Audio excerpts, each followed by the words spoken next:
दिसंबर से यात्रा पर निकलने वाले हैं। सीएम नीतीश कुमार प्रगति यात्रा पर निकलने वाले हैं और 23 दिसंबर से सीएम की यात्रा की शुरुआत होने वाली है। पश्चिम चंपारण से मुख्यमंत्री नीतीश कुमार यात्रा की शुरुआत करेंगे और आपको बता दें कि पहले चरण में 28 दिसंबर तक नीतीश कुमार 5 जिलों की यात्रा करेंगे। 24 दिसंबर को नीतीश कुमार पूर्वी चंपारण में रहेंगे। 25 दिसंबर को क्रिसमस की छुट्टी रहेगी। 26 दिसंबर को नीतीश कुमार की यात्रा शिवहर और सीतामढ़ी में होगी। 27 दिसंबर को मुजफ्फरपुर में नीतीश कुमार की प्रगति यात्रा होगी। 28 दिसंबर को वैशाली में पहले चरण की यात्रा का समापन होगा। बुद्धि बटाई में नहीं मिलता, समझ का फेर है। अरे प्रगति यात्रा तो क्रमिक विकास का एक सूचक है और महिलाओं का योगदान तो 50% महिलाएं हैं, उनके योगदान को कौन नकार सकता है। तो जो परिवार की पार्टी है उसको विकास की यात्रा से क्या लेना देना। प्रगति यात्रा, समीक्षा बैठक, स्थल निरीक्षण, ये मानक होगा कि भविष्य की कार्य योजना क्या होगी, उस दिशा में एक मील का पत्थर साबित होगा। लोकसभा में one nation one election bill पेश कर दिया गया। केंद्रीय कानून मंत्री अर्जुन राम मेघवाल ने बिल को पेश किया है। बिल का कांग्रेस, टीएमसी, समाजवादी पार्टी ने विरोध किया। विपक्ष की आपत्ति के बाद कानून मंत्री ने बिल को जेपीसी यानी संयुक्त संसदीय कमेटी में भेजने का प्रस्ताव रखा है। इस प्रस्ताव के बाद one nation one election bill को जेपीसी में भेजा गया। इसके बाद लोकसभा में बिल को स्वीकार करने के लिए 2 बार वोटिंग हुई। बिल को स्वीकार करने के पक्ष में 269 मत मिले। बिल को स्वीकार नहीं करने के पक्ष में 198 वोट डाले गए।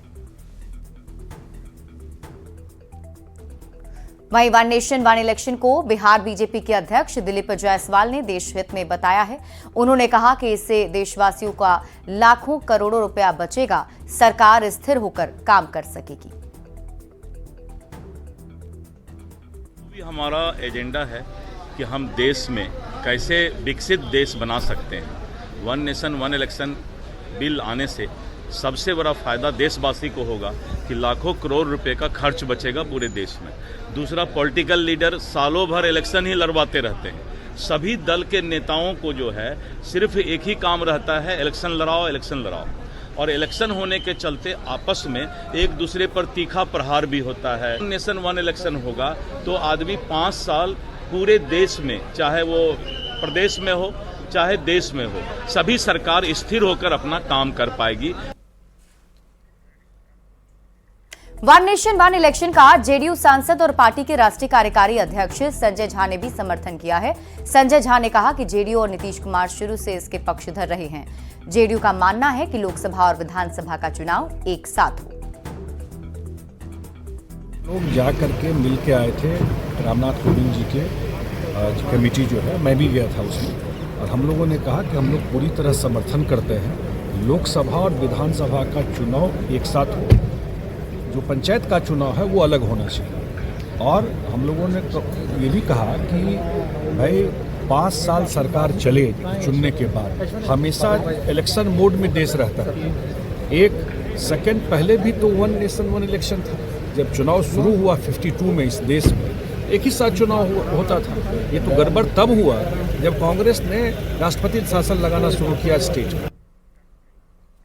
वन नेशन वन इलेक्शन का राष्ट्रीय लोक मोर्चा के राष्ट्रीय अध्यक्ष और राज्यसभा सांसद उपेंद्र कुशवाहा ने भी समर्थन किया है। उन्होंने कहा कि इसे लागू होने से देश को बहुत ही फायदा होगा, समय और पैसे का भी बचाव होगा।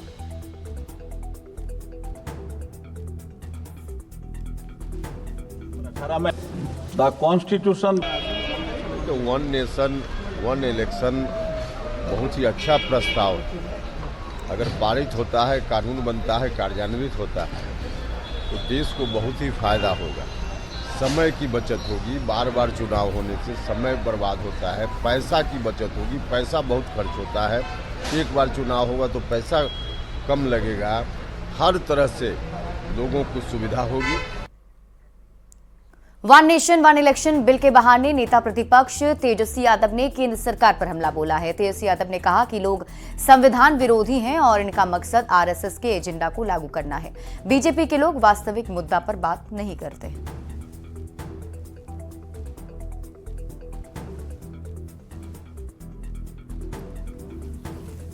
राज्यों का चुनाव एक साथ नहीं करा सकता, बिहार में एक फेज में चुनाव नहीं करा सकता, उससे क्या उम्मीद की जा सकती है कि वो वन नेशन वन इलेक्शन कराएगा।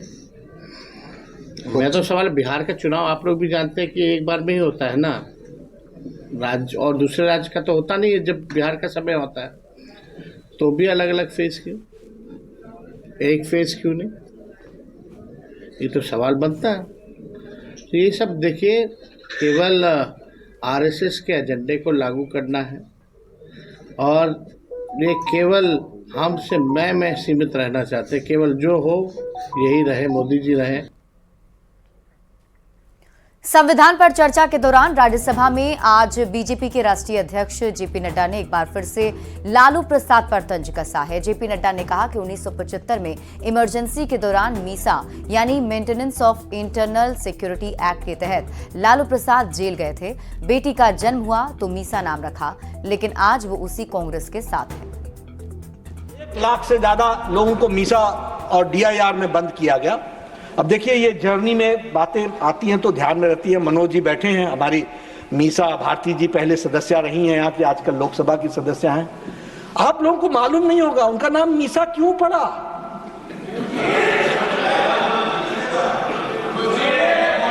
मैं छात्र था, I was the student of intermediate at that point of time in Patna.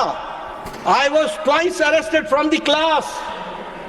हम पढ़ने गए थे, हमको क्लास से अरेस्ट किया गया, हमने वो भी दिन देखे। लेकिन मीसा नाम क्यों पड़ा?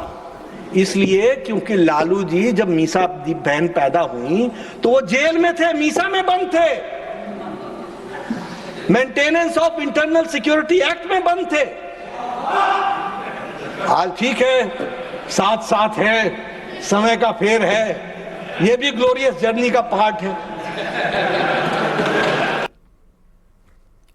अब जेपी नड्डा के बयान पर सियासत सुलग गई है। एक तरफ एनडीए ने बयान के बहाने लालू प्रसाद और कांग्रेस के रिश्ते पर चुटकी ली है, तो दूसरी तरफ आरजेडी ने बीजेपी के राष्ट्रीय अध्यक्ष पर हमला बोला है।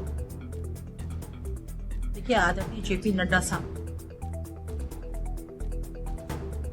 मीसा लगा था, maintenance of internal security act, उसी के नाम पे लालू जी ने अपनी पहली बेटी का, प्रथम पुत्री का नामकरण किया था। और यही नहीं, आदरणीय लालू जी ने ये भी कहा था, कांग्रेस का जो निशान है पंजा छाप, कि यह पंजा नहीं खूनी पंजा है। जिस कांग्रेस के निशान को खूनी पंजा कहा, आज अपने स्वार्थ की सिद्धि के लिए उसी कांग्रेस की गोद में बैठ करके गलबहियां कर रहे हैं। संविधान का शिकार करने वाली पार्टी और परिवार, गांधी परिवार, उसके जिसमें को की संविधान संशोधन का खून जिसके मुंह में लग चुका है, उसके गोद में आज बिहार की लालू प्रसाद यादव और उनकी पूरी की पूरी पार्टी जाकर बैठ गई है। आज जयप्रकाश की आत्मा भी स्वर्ग में इनको देख के कराहती होगी। माननीय जेपी नड्डा जी, ये तो हम तय करेंगे ना कि हमको राष्ट्रहित की बात करनी है या आपके साथ दंगई कामों में लिप्त होना है।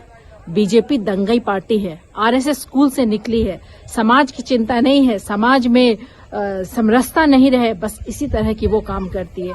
आज हम अगर इंडिया अलायंस में है तो हम राष्ट्रहित की बात करते हैं, समाज हित की बात करते हैं। क्या नीतीश कुमार का हाल भी एकनाथ शिंदे जैसा होगा? इस सवाल पर अमित शाह की चुप्पी पर आरजेडी ने जेडीयू पर तंज कसा है और कहा कि 2025 के विधानसभा के चुनाव के बाद जेडीयू खत्म हो जाएगा। इधर शक्ति यादव के बयान पर जेडीयू और बीजेपी ने पलटवार किया है। पत्रकारों ने पूछा कि एकनाथ शिंदे बनेंगे क्या नीतीश कुमार जी? उन्होंने चुप्पी साध ली, कोई सकारात्मक जवाब नहीं दिया। बेचैनी वहां से उठी है और मैं डंके की चोट पर कहना चाहता हूं, जनता दल यू 43-45 सीट जो अभी है ना, 10 सीट भी नहीं बचा पाएगी। राष्ट्रीय जनता दल के नेता या विपक्ष मत घबराए। जिस तरह से अभी बाई इलेक्शन में इनका सुपड़ा साफ हुआ है ना, 2025 के विधानसभा चुनाव में ये डबल डिजिट में भी नहीं पहुंच पाएंगे। माननीय मुख्यमंत्री नीतीश कुमार जी नित्य नए दिन जनता के आशीर्वाद से, जनता के विश्वास से और अपनी नीतियों से वो और मजबूत होते रहे हैं। 2025 के विधानसभा चुनाव में एनडीए का लक्ष्य 225 प्लस है और राष्ट्रीय जनता दल के लिए दहाई अंक तक पहुंचना भी बहुत मुश्किल होगा। राष्ट्रीय जनता दल की लक्ष्मण रेखा दहाई अंक है। और अब बात करेंगे